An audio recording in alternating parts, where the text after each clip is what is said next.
আশ্বিন মাসের মহাপবিত্র পূর্ণিমা তিথি, যে তিথিতে পূজিত হন জগৎজননী মা লক্ষ্মী। কেউ কেউ আবার সারা বছর ধরেই লক্ষ্মী পূজা করে থাকেন। লক্ষ্মী পূজার যে ভুলটি আমরা প্রায় করে থাকি সেই বিষয়ে আজকে আমরা এই ভিডিওতে জানতে চেষ্টা করব। মা লক্ষ্মী স্বয়ং শ্রীমতী রাধারানী থেকে প্রকাশিত হয়েছেন। তাছাড়াও মায়ের বিভিন্ন প্রকাশ হয়েছে, যেমন বৈকুণ্ঠের মহালক্ষ্মী, স্বর্গলক্ষ্মী, রাজলক্ষ্মী এবং মর্তলক্ষ্মী। বৈকুণ্ঠে যে মহালক্ষ্মী রয়েছেন তিনি নারায়ণ সহ সর্বদা অবস্থান করেন। তিনি অত্যন্ত শান্ত স্বভাবের। পরবর্তীতে যে স্বর্গলক্ষ্মী রয়েছেন তিনি স্বর্গে অবস্থান করেন এবং স্বর্গের দেব দেবতাদেরকে ঐশ্বর্য, ধন, সম্পদ ইত্যাদি প্রদান করেন। মর্তলক্ষ্মী তিনি আমাদের কাছ থেকে পূজা গ্রহণ করেন। আর পরিশেষে রাজলক্ষ্মী তিনি রাজাদেরকে ধন, সম্পদ ইত্যাদি প্রদান করেন। মা লক্ষ্মী হচ্ছে পতিপরায়ণা। পতি ব্যতীত তিনি এক মুহূর্ত কোথাও অবস্থান করেন না। কিন্তু খুবই দুঃখের বিষয়, বর্তমানে বিভিন্ন জায়গায় দেখতে পাওয়া যায় আশ্বিন মাসের পবিত্র পূর্ণিমা তিথিতে নারায়ণ ব্যতীত লক্ষ্মী পূজা করা হয়, যেটি কোনোভাবেই কাম্য নয়। শ্রী হরিভক্তি বিলাস গ্রন্থে সুস্পষ্টভাবে বলা হয়েছে যে লক্ষ্মী পূজায় আমরা যেন নারায়ণের সহিত পূজা অর্চনা করি। শক্তিমান ব্যতীত শক্তির পূজা করলে কখনোই সেটি ফলপ্রসূ হয় না এবং সেটি ভালো হয় না। শক্তি এবং শক্তিমান একসঙ্গে যদি পূজা অর্চনা করা হয় তাহলে সেই ঘরের মঙ্গল হয় এবং সেই পূজা অর্চনা অত্যন্ত শুভ হয়। তাই আপনারা সকলেই লক্ষ্মী এবং নারায়ণ সহ একসঙ্গে পূজা করবেন। নারায়ণ ব্যতীত যদি আপনারা লক্ষ্মী পূজা করেন, আপনাদের ডাকে সাড়া দিয়ে মা লক্ষ্মী আপনাদের ঘরে আসেন, কিন্তু পূজা গ্রহণ করে তিনি আবার পুনরায় চলে যান। কেননা একলা লক্ষ্মী অত্যন্ত চঞ্চলা স্বভাবের হয়, তিনি নারায়ণ ব্যতীত অবস্থান করেন না। সুপ্রিয় ভক্তবৃন্দ, এই জন্য আপনারা লক্ষ্মী নারায়ণ সহ একসঙ্গে পূজা অর্চনা করবেন।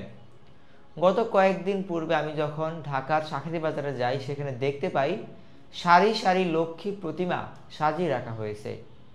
অনেক কষ্ট করে আমি আমার বাড়ির জন্য লক্ষ্মী নারায়ণের বিগ্রহ সংগ্রহ করি। তাই সহজেই বুঝতে পারলাম যে ভক্তরা লক্ষ্মী দেবীর পূজা করেন শুধু এই জন্য, যারা প্রতিমা বিক্রি করেন তারাও শুধুমাত্র লক্ষ্মী প্রতিমাই তৈরি করেছেন। আপনারা রমা বা সীতা দেবীর কথা শ্রবণ করেছেন। রাবণ তিনি রাম ব্যতীত রমাকে হরণ করেছিলেন, অর্থাৎ রাম ব্যতীত রমাকে নিয়ে এসেছিলেন লঙ্কা নগরীতে। তাই সম্পূর্ণ লঙ্কা নগরী ছাই হয়ে যায় এবং রাবণ তার সকল ঐশ্বর্য হারিয়ে এই জগৎ ত্যাগ করেন।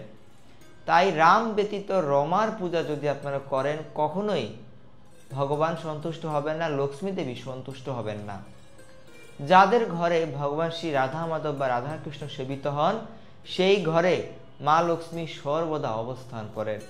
এই বিষয়ে শ্রীমদ্ ভগবদ গীতার শেষ শ্লোকে বলা হয়েছে যে যত্র যোগেশ্বর কৃষ্ণ, অর্থাৎ যেখানে ভগবান শ্রীকৃষ্ণ অবস্থান করেন সেখানে মা লক্ষ্মী সহ সমস্ত দেব দেবীগণ অবস্থান করেন এবং সেই ঘরের সকলকে আশীর্বাদ প্রদান করেন, কৃপা প্রদান করেন। সুপ্রিয় ভক্তবৃন্দ, আপনারা তাই লক্ষ্মী নারায়ণ একসঙ্গে পূজা করবেন। বিগ্রহ যদি ব্যবস্থা করতে না পারেন, চিত্রপটের মাঝে লক্ষ্মী নারায়ণের পূজা করবেন। এখন জানবো কিভাবে আপনার লক্ষ্মী নারায়ণের পূজা করবেন। লক্ষ্মী নারায়ণের পূজা করার জন্য আপনারা ঘরটিকে সুন্দরভাবে পরিষ্কার করে নেবেন, কোনোভাবে যেন ময়লা না থাকে। লক্ষ্মী পূজার দিন প্রদীপের মাধ্যমে সম্পূর্ণ ঘরটিকে আলোকিত করে রাখবেন। লক্ষ্মী পূজার আগের দিন, লক্ষ্মী পূজার দিন, লক্ষ্মী পূজার পর দিন সম্পূর্ণ নিরামিষ আহার বা কৃষ্ণ প্রসাদ গ্রহণ করবেন। যেহেতু লক্ষ্মী পূর্ণিমা থেকেই দামোদর মাস আরম্ভ হবে, তাই এই তিথি থেকে আপনারা আগামী 1 মাস কার্তিক ব্রত বা দামোদর ব্রত পালন করবেন। কোনোভাবে আমিষ আহার করবেন না, ধূতগিরা তাস পাশায় যুক্ত হবেন না, সকল রকমের যৌন সঙ্গ আপনারা বর্জন করবেন। মা লক্ষ্মীর কৃপা আশীর্বাদ লাভে আপনারা ওই দিন মা লক্ষ্মীর অষ্টোত্তর শতনাম, লক্ষ্মীর পাঁচালী ইত্যাদি পাঠ এবং শ্রবণ করবেন। সেই সাথে আপনারা লক্ষ্মী পূজার দিন প্রথমে ভগবান নারায়ণকে ভোগ নিবেদন করবেন, সেই ভোগ লক্ষ্মী দেবীকে অর্পণ করবেন। সুপ্রিয় ভক্তবৃন্দ, মা লক্ষ্মী আপনাদেরকে অনেক কৃপা করুক, এটাই প্রার্থনা করি। দেখা হবে নতুন আরো একটি ভিডিওতে। হরে কৃষ্ণ।